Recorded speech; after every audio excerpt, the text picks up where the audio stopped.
C'est un mythe, c'est devenu même un opéra avec la Traviata, mais avant, c'est même une histoire réelle, l'histoire d'une jeune fille, Marie Duplessis, qui est montée à Paris mineure et qui est devenue la plus grande courtisane de Paris. Les hommes riches se l'arrachaient, elle avait une façon de vivre, on disait, plus grandiose que les plus grandes comtesses de l'époque, et elle était poitrinaire. Donc elle est morte très jeune, à 23 ans, seule, abandonnée, misérable.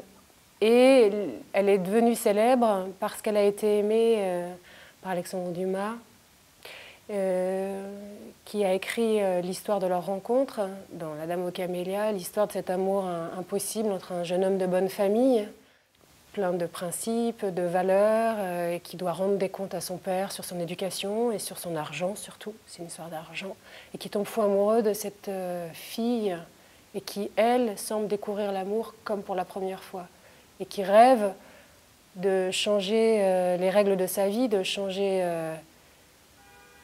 la règle monétaire presque de sa vie, et de vivre comme un amour de pastoral, un amour de roman, de vivre à la campagne avec un jeune homme qu'il aime et qu'elle aimerait. Et puis évidemment, la réalité va lui tomber dessus dans la personne du père, qui incarne les valeurs, l'ordre et l'argent, et qui lui demande de faire ce sacrifice impossible, de sacrifier l'homme qu'elle aime, parce qu'on ne peut pas unir un grand bourgeois et une prostituée, même si c'est la plus grande prostituée de Paris. Il faut un peu de morale dans tout ça. Et elle s'appelle La Dame aux Camélias pour une raison qui n'est pas très romantique et qu'on